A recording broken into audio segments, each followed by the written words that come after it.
નમસ્કાર અને સ્વાગત છે. આજે આપણે એક એવા વિચાર પર ઊંડાણપૂર્વક વાત કરીશું જે સાંભળવામાં ખૂબ જ સરળ લાગે છે પણ જીવનમાં ઉતારવો એટલો જ મુશ્કેલ છે. હા, બિલકુલ. આ વિચાર છે ધ લેટ ધેમ થિયરી. આપણે સૌ આપણા જીવનમાં ખબર છે ક્યારેક ને ક્યારેક એવી પરિસ્થિતિમાં ફસાયા હોઈએ છીએ જ્યાં આપણે બીજા લોકોના વિચારો, તેમની વર્તણૂક કે પછી કોઈ પરિસ્થિતિને કાબૂમાં રાખવા માટે કાબૂમાં રાખવા માટે આપણી બધી જ શક્તિ લગાવી દઈએ છીએ. અને અંતે શું મળે છે? મોટા ભાગે તો હતાશા અને શક્તિનો વ્યય. આપણે એવી લડાઈ લડતા હોઈએ છીએ જે ક્યારેય જીતી જ નથી શકાતી. બરાબર. તો આજે આપણે the let them theory, reclaiming your power and peace નામના પુસ્તકના કેટલાક અંશોના આધારે આ જ વિષય પર ચર્ચા કરીશું. આપણો હેતુ એ સમજવાનો છે કે આ તેમને કરવા દોનો વિચાર શું છે, તે કેવી રીતે કામ કરે છે અને તે આપણી માનસિક શાંતિ માટે કેમ આટલો બધો જરૂરી છે. તો ચાલો શરૂઆત એ જ મૂળભૂત પ્રશ્નથી કરીએ. આ ધ લેટ ધેમ થિયરી છે શું? બે શબ્દોમાં તો ઘણું બધું સમાયેલું લાગે છે. સાચી વાત છે. આમ તો આ સિદ્ધાંતનું પાયો બે જ શબ્દો છે, લેટ ધેમ. એટલે કે તેમને કરવા દો. હા, પણ તેનો અર્થ ઉદાસીનતા કે બેજવાબદારી બિલકુલ નથી. તેનો સાચો અર્થ એ છે કે આપણે એ બાબતો પરથી આપણું ધ્યાન અને આપણી ઊર્જા હટાવી લઈએ જે આપણા નિયંત્રણની બહાર છે. અચ્છા. ખાસ કરીને બીજા લોકોના મંતવ્યો, તેમની પ્રતિક્રિયાઓ અને તેમની પસંદગીઓ. આ વિચાર પાછળનું મનોવિજ્ઞાન ખબર છે?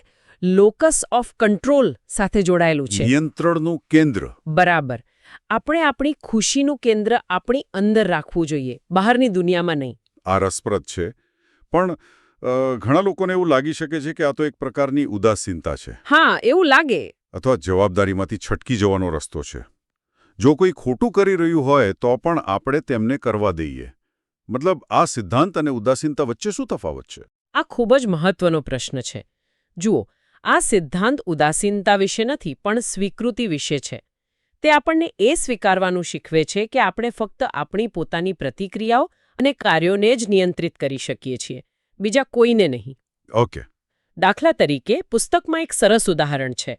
ઓફિસમાં કોઈ સહકર્મીનો મૂડ ખરાબ છે. હા, આવું તો થતું હોય છે. હવે તમે તેમને ખુશ કરવાનો પ્રયત્ન કરી શકો છો, તેમના ખરાબ મૂડનું કારણ શોધવાનો પ્રયત્ન કરી શકો છો અને આ બધામાં તમારો સમય અને માનસિક શાંતિ બગાડી શકો છો. અથવા તમે લેટ ધેમનો અભિગમ અપનાવી શકો છો. તેમને તેમના ખરાબ મૂડમાં રહેવા દો. બરાબર. તે તેમની સમસ્યા છે, તમારી નહીં. તમે તમારા કામ અને તમારી માનસિક સ્થિતિ પર ધ્યાન કેન્દ્રિત કરો. આ ઉદાસીનતા નથી, આ તમારી શક્તિનું સંરક્ષણ છે. એટલે કે બીજાની ભાવનાત્મક સ્થિતિની જવાબદારી પોતાના માથે લેવાનું બંધ કરવું. બિલકુલ. આ સાંભળવામાં જેટલું સરળ લાગે છે, વ્યવહારમાં તેટલું જ મુશ્કેલ હશે, ખાસ કરીને જ્યારે નજીકના સંબંધોની વાત આવે. હા, સાચી વાત છે. જેમ કે કોઈ સંબંધી તમારી જીવનની પસંદગીઓ પર સતત ટિપ્પણી કરે છે, ત્યારે લેટ હિમ કે લેટ હર કહેવું સહેલું નથી. બિલકુલ સહેલું નથી, કેમ કે આપણને શીખવવામાં આવ્યું છે કે આપણે બીજાના મંતવ્યોને મહત્વ આપવું જોઈએ. પણ અહીં રસપ્રદ વાત એ છે કે ખબર છે, બીજા લોકો પાસે આપણા પર ત્યાં સુધી કોઈ વાસ્તવિક શક્તિ નથી હોતી જ્યાં સુધી આપણે તેમને તે આપીએ નહીં. એકદમ સાચું. જ્યારે કોઈની ટિપ્પણીથી આપણને દુઃખ થાય છે ત્યારે આપણે અજાણતા જ આપણી ભાવનાત્મક શક્તિની ચાવી તેમના હાથમાં આપી દઈએ છીએ. આ સિદ્ધાંત આપણને એ ચાવી પાછી લેવાનું શીખવે છે. અચ્છા. તે કહે છે કે બીજાને તેમના મંતવ્યો રાખવાનો અધિકાર છે અને તમને તે મંતવ્યોથી પ્રભાવિત ન થવાનો અધિકાર છે. અને મને સૌથી નવાઈની વાત એ લાગે છે કે આટલા ઊંડા અને શક્તિશાળી વિચારની શરૂઆત કોઈ મોટા સેમિનાર કે મનોવૈજ્ઞાનિક પ્રયોગમાંથી નથી થઈ. ના. પણ એક તદ્દન સામાન્ય અને અસ્તવ્યસ્ત દિવસમાંથી થઈ હતી. મને લાગે છે કે આ વાર્તા જ આ સિદ્ધાંતને વધુ વાસ્તવિક બનાવે છે. હા, મોટા જીવનના મોટા પાઠ આપણને આવા અણધાર્યા અને સામાન્ય લાગતા અનુભવોમાંથી જ મળતા હોય છે. તો પુસ્તકમાં વર્ણવેલી વાર્તા કંઈક આમ છે. લેખકનો દીકરો ઓકલી તેની હાઈસ્કૂલ પ્રોમ પાર્ટીમાં જવાનો હતો. હવે લેખક જેઓ પોતાની દીકરીઓની પ્રોમ પાર્ટીના અનુભવોમાંથી પસાર થઈ ચૂક્યા હતા, તેમને લાગતું હતું કે દીકરાની પ્રોમમાં બધું સરળ રહેશે, પણ તેમની ધારણા ખોટી પડી. અચ્છા. ઓકલીએ બધું જ છેલ્લી ઘડીએ ગોઠવ્યું. ટક્સીડો, શૂઝ, ડેટ બધું જ અસ્તવ્યસ્ત હતું. લેખક આ બધી દોડધામમાં ખૂબ જ તણાવમાં હતા અને સાથે સાથે એ વિચારીને ભાવુક પણ થઈ રહ્યા હતા કે તેમના બાળકો કેટલા જલ્દી મોટા થઈ ગયા. અહીં લેખકનો તણાવ માત્ર દોડધામનો નથી. તેની પાછળ નિયંત્રણ ગુમાવવાનો ડર પણ છે. જ્યારે વસ્તુઓ આપણી યોજના મુજબ નથી થતી ત્યારે આપણને અસુરક્ષિત લાગે છે. હા, એક માતા-પિતા તરીકે તેઓ ઈચ્છતા હતા કે તેમના દીકરાનો દિવસ પરફેક્ટ હોય અને એ પરફેક્ટની વ્યાખ્યા તેમના પોતાના મનમાં હતી. હા, અને આ પરફેક્ટ બનાવવાની કોશિશમાં જ ગડબડ થઈ. લેખકે આગ્રહ કરીને દીકરાની ડેટ માટે એક સુંદર કોર્સાજ ખરીદ્યું. ફૂલોનું કાંડા પર પહેરવાનું ઘરેણું. હા, ભલે દીકરાએ સ્પષ્ટ ના પાડી હતી. તેમને લાગ્યું કે આ જરૂરી છે, દીકરાને શું ખબર પડે? પણ જ્યારે તેઓ ત્યાં પહોંચ્યા તો જોયું કે છોકરીએ તો પહેલેથી જ પોતાનું જાતે બનાવેલો કોર્સાજ પહેર્યો હતો. ઓહ! જ્યારે મેં આ વાંચ્યું ત્યારે મને લેખક માટે ખરેખર દુઃખ થયું, કારણ કે આપણે બધા ક્યારેક ને ક્યારેક આવી શરમજનક પરિસ્થિતિમાં મુકાયા હોઈએ છીએ. હા, જ્યાં આપણો સારો ઈરાદો પણ ઉલટો પડે છે. અહીં રસપ્રદ વાત એ છે કે લેખકનો ઈરાદો સારો હતો, પણ તેમની ક્રિયા પાછળનો ભાવ નિયંત્રણનો હતો. બરાબર. ઘણીવાર આપણી ચિંતા અને પ્રેમ પણ અજાણતા જ નિયંત્રણનું સ્વરૂપ લઈ લે છે. આપણે જેને પ્રેમ કરીએ છીએ તેમને દુઃખથી બચાવવા માંગીએ છીએ, પણ એ પ્રક્રિયામાં આપણે તેમની પસંદગીઓ અને તેમના અનુભવો પર કબજો કરી લઈએ છીએ. અને કોર્સાજની એ નાનકડી ભૂલ તો આવનારી મોટી સમસ્યાનો માત્ર એક સંકેત હતી. અચ્છા? એવો? હા, પ્રોમ પહેલા ડિનર માટે 20 કિશોરો ભેગા થયા હતા, પણ તેમની પાસે કોઈ રિઝર્વેશન નહોતું. ઉપરથી ધોધમાર વરસાદ શરૂ થઈ ગયો. ઓ બાપ રે! અને બાળકોએ શું નક્કી કર્યું? તેઓ અમીગોઝ નામની એક નાનકડી ટેકો શોપ પર જશે, જ્યાં માંડ 4 ટેબલ હતા. આ સાંભળીને તો લેખકનો તણાવ ચરમસીમાએ પહોંચી ગયો. હું કલ્પના કરી શકું છું. એક તરફ પ્રોમ જેવી ભવ્ય સાંજની કલ્પના અને બીજી તરફ વરસાદમાં એક નાનકડી ટેકો શોપ. અપેક્ષાઓ અને વાસ્તવિકતા વચ્ચેનો આટલો મોટો તફાવત કોઈપણ માતા-પિતાને ચિંતામાં મૂકી દે. બરાબર. એટલે લેખકે તરત જ ફોન કાઢીને કોઈ સારી રેસ્ટોરન્ટ શોધવાનું શરૂ કરી દીધું. તેઓ આખી પરિસ્થિતિને સુધારવાનો પ્રયાસ કરી રહ્યા હતા. પોતાના નિયંત્રણમાં લેવાનો. હા, અને ત્યારે જ તે જાદુઈ ક્ષણ આવી.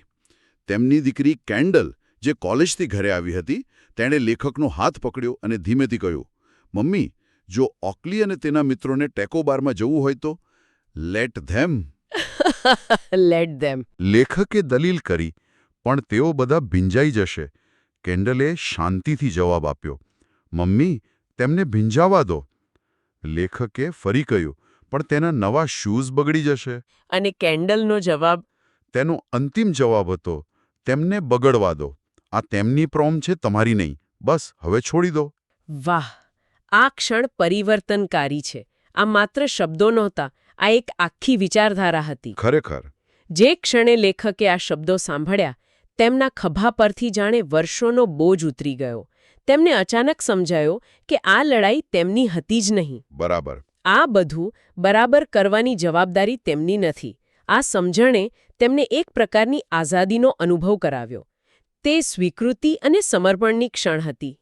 આમ તો આ વિચાર આધુનિક લાગે છે, પણ સદીઓથી સ્ટોઇક ફિલોસોફરો આ જ વાત કહેતા આવ્યા છે કે શું નિયંત્રિત કરી શકીએ અને શું નહીં, તેની વચ્ચેનો ભેદ પારખવો. બરાબર.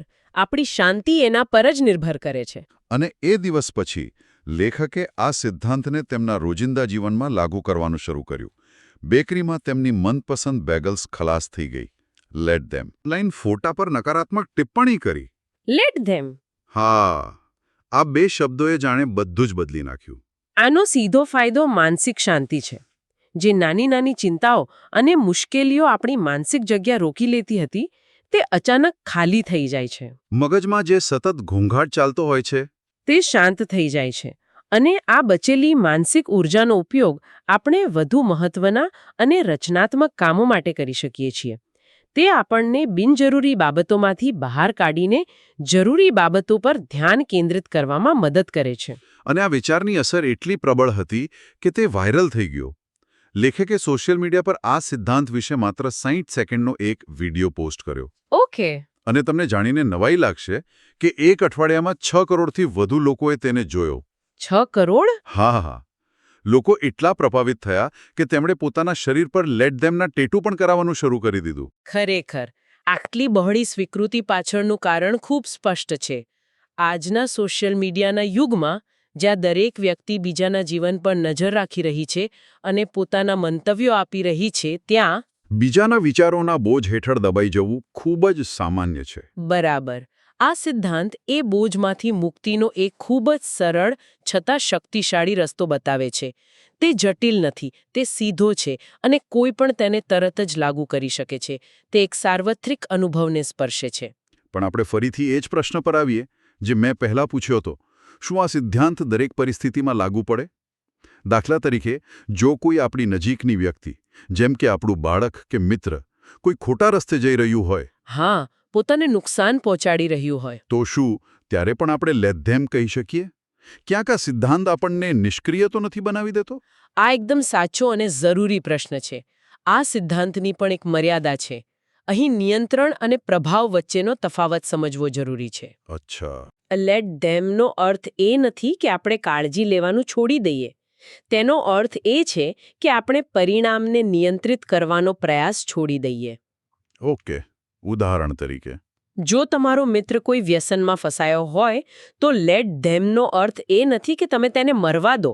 તેનો અર્થ એ છે કે તમે એ સ્વીકારો કે તમે તેને બળજબરીથી સુધારી શકતા નથી. તો આપણે શું કરી શકીએ? તમે પ્રેમથી વાત કરી શકો છો, મદદની ઓફર કરી શકો છો, સાચો રસ્તો બતાવી શકો છો. આ પ્રભાવ પાડવાનો પ્રયત્ન છે. પણ અંતિમ નિર્ણય તો તેણે જ લેવાનો છે. જો તે તમારી વાત ન માને તો તમારે એ સ્વીકારવું પડશે કે આપણે તેના કાર્યોના પરિણામને નિયંત્રિત નથી કરી શકતા. બરાબર. આ સિદ્ધાંત જવાબદારી છોડવા વિશે નથી, પણ ખોટી જવાબદારી પોતાના માથે લેવાનું બંધ કરવા વિશે છે. એટલે કે આપણી ભૂમિકા એક માર્ગદર્શકની હોઈ શકે છે, નિયંત્રકની નહીં. બિલકુલ. આપણે આપણા પ્રયત્નો પર ધ્યાન કેન્દ્રિત કરવાનું છે, પરિણામ પર નહીં. આ સમજવું ખૂબ જ જરૂરી છે, નહીંતર આ સિદ્ધાંતનો ખોટો અર્થ થઈ શકે છે. બરાબર. તે સીમાઓ નક્કી કરવા વિશે પણ છે. તમે કોઈની કેટલી મદદ કરી શકો છો તેની પણ એક સીમા હોય છે. જો બીજાને બચાવવામાં તમે પોતે ડૂબી રહ્યા હો તો તે યોગ્ય નથી. લેટ ધેમ તમને એ યાદ અપાવે છે કે તમારે પહેલાં તમારી પોતાની માનસિક શાંતિ અને સુખાકારીનું રક્ષણ કરવાનું છે.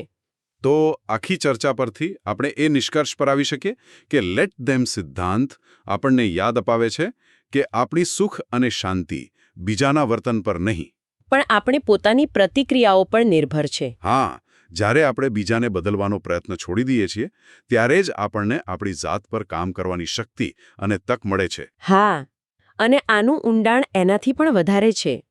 આ માત્ર બીજાને તેમની રીતે જીવવા દેવા વિશે નથી. તે આપણી જાતને નિયંત્રણની આ સતત ચાલતી લડાઈમાંથી મુક્ત કરવા વિશે છે. જ્યારે આપણે એ હકીકતને હૃદયથી સ્વીકારીએ છીએ કે આપણે અન્ય લોકોને, પરિસ્થિતિઓને કે તેમના મંતવ્યોને બદલી શકતા નથી, ત્યારે જ આપણી ઊર્જાનો પ્રવાહ બહારથી અંદરની તરફ વળે છે. અને ત્યારે જ આપણે આપણી જાતને સુધારવા પર ખરેખર કેન્દ્રિત કરી શકીએ છીએ. હા, આપણી વૃદ્ધિ કરવા અને આપણી અંદરની શાંતિ શોધવા પર. અને આ ચર્ચાના અંતે હું એક ઉશ્કેરણીજનક વિચાર રજૂ કરવા માંગુ છું, જે સીધો પુસ્તકના અંશમાંથી આવે છે. ઓકે.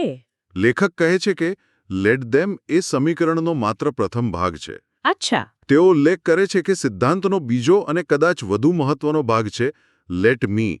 મને કરવા દો. હા. આ ખૂબ જ રસપ્રદ અને શક્તિશાળી મુદ્દો છે. જો લેટ ધેમ એ બીજાને નિયંત્રણના બંધનમાંથી મુક્ત કરવા વિશે છે, તો લેટ મી પોતાની જાતને મુક્ત કરવા વિશે હોવું જોઈએ. હા, સ્વાભાવિક રીતે જ પોતાની જાતને પોતાના જ બનાવેલા બંધનોમાંથી મુક્ત કરવા વિશે. બરાબર. અને આનાથી એક મહત્વપૂર્ણ પ્રશ્ન ઊભો થાય છે જે આપણે આપણા શ્રોતાઓ માટે છોડી જઈએ છે. જો બીજાને તેમની રીતે જીવવા દેવું એ પહેલું પગલું છે, તો મને કરવા દોનો સાચો અર્થ શું હોઈ શકે? પોતાની જાતને શું કરવાની પરવાનગી આપવાની વાત અહીં કરવામાં આવી હશે. કદાચ પોતાની જાતને ભૂલો કરવાની પરવાનગી આપવી, પોતાની જાતને અપૂર્ણ રહેવાની પરવાનગી આપવી, કે પછી પોતાની જાતને બીજાની અપેક્ષાઓના બોજમાંથી મુક્ત થઈને પોતાની શરતો પર જીવવાની પરવાનગી આપવી. બરાબર. આ વિચાર સાથે જ આપણે આજની ચર્ચા સમાપ્ત કરીએ છીએ.